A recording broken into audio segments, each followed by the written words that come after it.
ମାର୍କେଟରେ ଆଉ ଏକ ନୂଆ ବଣ୍ଡ ଆଇପିଓ ଲଞ୍ଚ ହୋଇସାରିଛି, ଯାହାର ନାମ ହେଉଛି ମୁଥୁଟ୍ ଫିନକର୍ପ ଲିମିଟେଡ୍। ଏହି ବଣ୍ଡ ଆଇପିଓରେ ଇନଭେଷ୍ଟ କରିବା ସେଫ୍ କି risky? Hello everyone, welcome back to our channel. ଆଜିର ଏହି ଭିଡ଼ିଓ ମାଧ୍ୟମରେ ଆମେ ମାର୍କେଟରେ ଅଲରେଡ଼ି ଓପନ୍ ହୋଇସାରିଥିବା ମୁଥୁଟ୍ ଫିନକର୍ପ ଲିମିଟେଡ୍ କମ୍ପାନୀର ବଣ୍ଡ ଆଇପିଓକୁ କମ୍ପ୍ଲିଟଲି ଆନାଲିସିସ୍ କରିବା। ତ ଡେରି ନକରି ଚାଲନ୍ତୁ ଭିଡ଼ିଓଟିକୁ ଷ୍ଟାର୍ଟ କରିବା।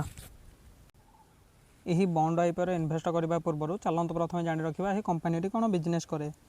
ମୁଥୁଟ୍ ଫିନକର୍ପ ଲିମିଟେଡ୍ ହେଉଛି ଗୋଟିଏ non banking financially services company, ଯାହାର ମୁଖ୍ୟ ବିଜନେସ୍ ହେଉଛି ଲୋକମାନଙ୍କର ଗୋଲ୍ଡକୁ ବନ୍ଧା ରଖି ବା ସେଗୁଡ଼ିକୁ ପ୍ଲେଜ୍ କରି ତା ଏଗନେଷ୍ଟରେ ସେମାନଙ୍କୁ ଲୋନ୍ ଦେବା। ଏହି କମ୍ପାନୀଟି ମେନଲି ସେ ଲୋକମାନଙ୍କୁ ସାହାଯ୍ୟ କରିଥାଏ ଯେଉଁମାନଙ୍କୁ ତୁରନ୍ତ ଲୋନ୍ ଦରକାର, ଯେଉଁମାନେ ସହଜରେ ବ୍ୟାଙ୍କରୁ ଲୋନ୍ ପାଇପାରୁନାହାନ୍ତି ଏବଂ ଯେଉଁମାନେ ନିଜର ପର୍ସନାଲ ୟୁଜ୍ କିମ୍ବା ନିଜର ବିଜନେସ୍କୁ ଗ୍ରୋ କରିବା ପାଇଁ ଲୋନ୍ ଚାହୁଁଛନ୍ତି, ସେହି ଲୋକମାନଙ୍କୁ ଏହି କମ୍ପାନୀଟି ଲୋନ୍ ଦେଇ ସାହାଯ୍ୟ କରିଥାଏ। ଗୋଲ୍ଡ ଲୋନ୍ ହେଉଛି ଏହି କମ୍ପାନୀର ବିଜନେସ୍ ପୋର୍ଟଫୋଲିଓର ଲାର୍ଜେଷ୍ଟ ପାର୍ଟ।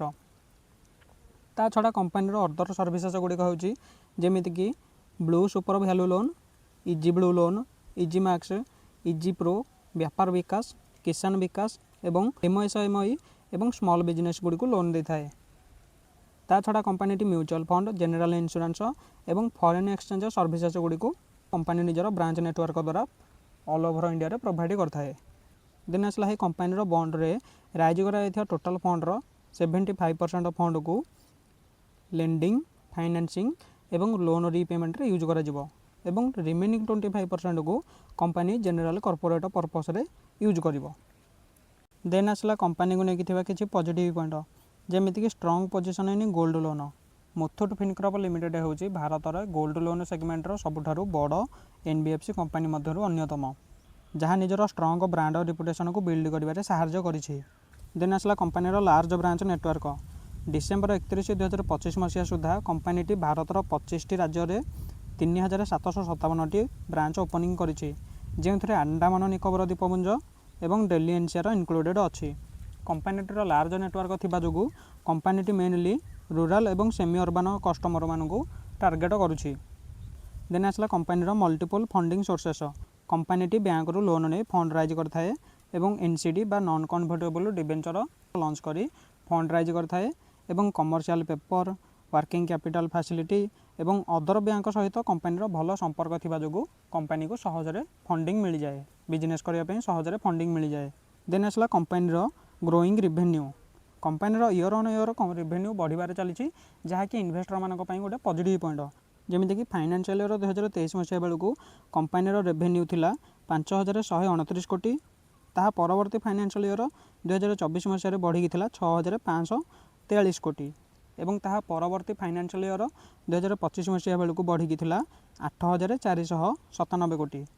ଓଭରାଲି ଦେଖିବାକୁ ଗଲେ କମ୍ପାନୀ ନିଜର revenue year on year grow କରିବାରେ ଲାଗିଛି, ଯାହାକି ଇନଭେଷ୍ଟରମାନଙ୍କ ପାଇଁ ଗୋଟେ ପଜିଟିଭ୍ ପଏଣ୍ଟ। ଦେନ୍ ଆସିଲା କମ୍ପାନୀକୁ ନେଇକି ଥିବା କିଛି ନେଗେଟିଭ୍ ପଏଣ୍ଟ, ଯେମିତିକି ରେଗୁଲେଟରୀ ରିସ୍କ।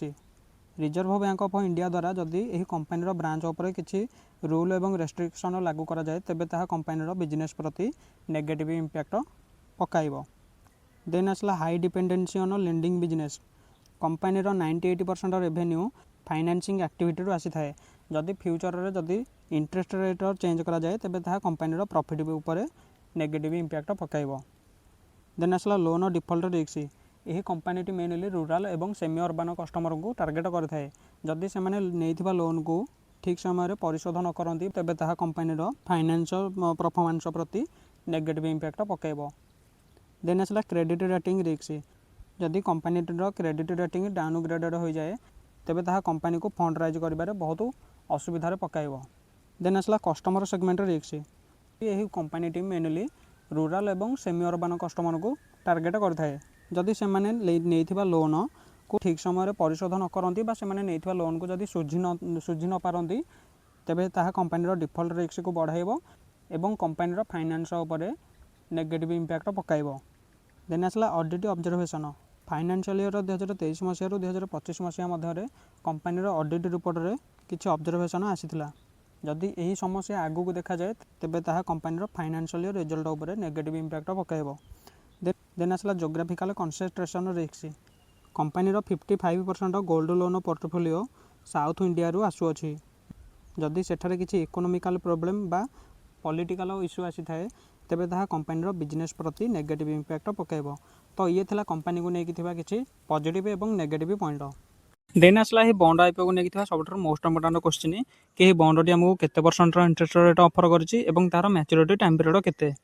यही बॉन्डटी आमको 6 वर्ष पर्यंत annually 9.10 highest interest rate offer करछि। तो ये तले लिखाई देखिपे view all tenures and interest rate. तो या क्लिक कलापर आपन को किसी यही भाव इंटरफेस देखा मिल जार डाहाण पटे आमर सीरीज लिखाई पूर्व पे आउट पूर्व टेन्योर एवं सभा बाम इंटरेस्ट पर आनम एठारे लिखाई।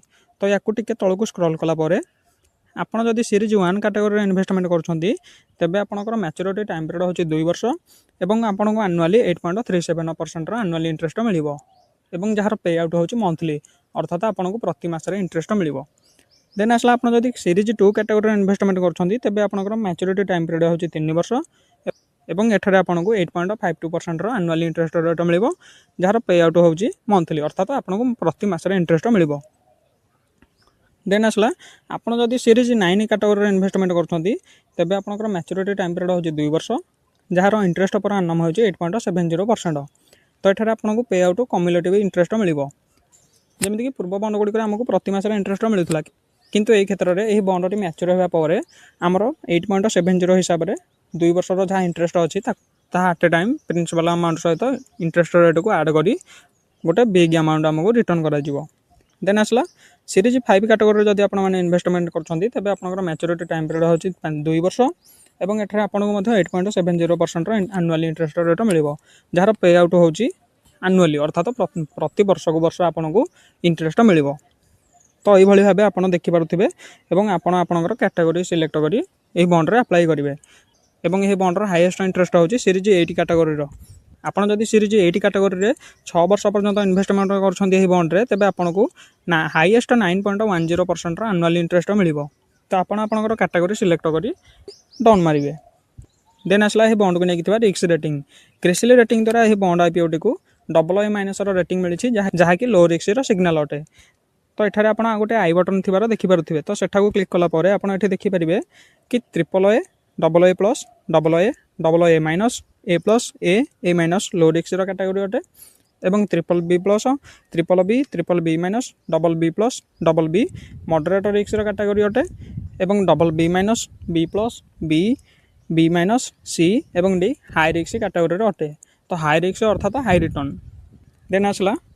देन आसला ही बॉन्ड आईपीओ डिटेल्स कंपनी यही बॉन्ड आईपीओ थ्रो रे मार्केट रू 200 कोटी टंकार फंड राइज करने जाऊँगी जो मिनिमम इन्वेस्टमेंट आपको 10,000 टଙ୍କା करने पड़ो और जार फेस वैल्यू हूँ 1000 टଙ୍କା पर यूनिट।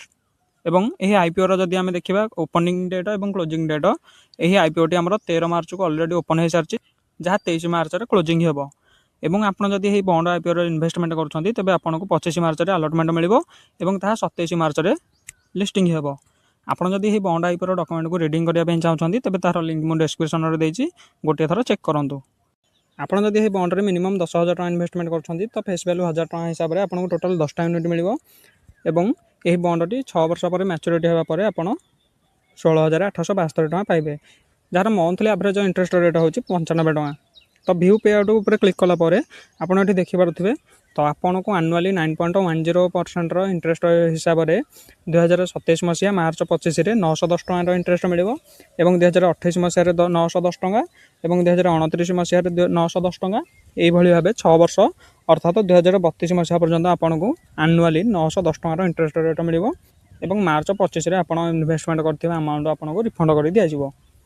देन आसला बॉन्ड में आम केमी अप्लाई करवा आपड़ जदि यही बॉन्ड इन्वेस्टमेंट करने चाहते तेज आपको गोटे डिमेट अकाउंट दरकार हो जार लिंक मुझे डिस्क्रिप्शन में देती तो गोटे थर चेक करूँ।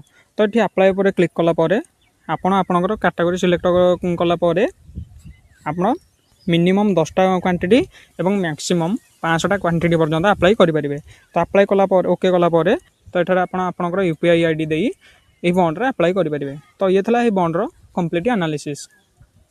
भिडियोटी जदि आपको भल लगी था कि भिडियो थ्रू किसी आपको नुआ जिन शिखा मिली तेज भिडियोटी गोटे लाइक कमेंट शेयर करने आदौ भूलु ना। और हाँ आग को एमती बॉन्ड एनालिसिस आईपीओ एनालिसिस और स्टॉक मार्केट रिलेटेड कंटेंट देखापी आम चैनल को आज भी सब्सक्राइब करूँ। धन्यवाद।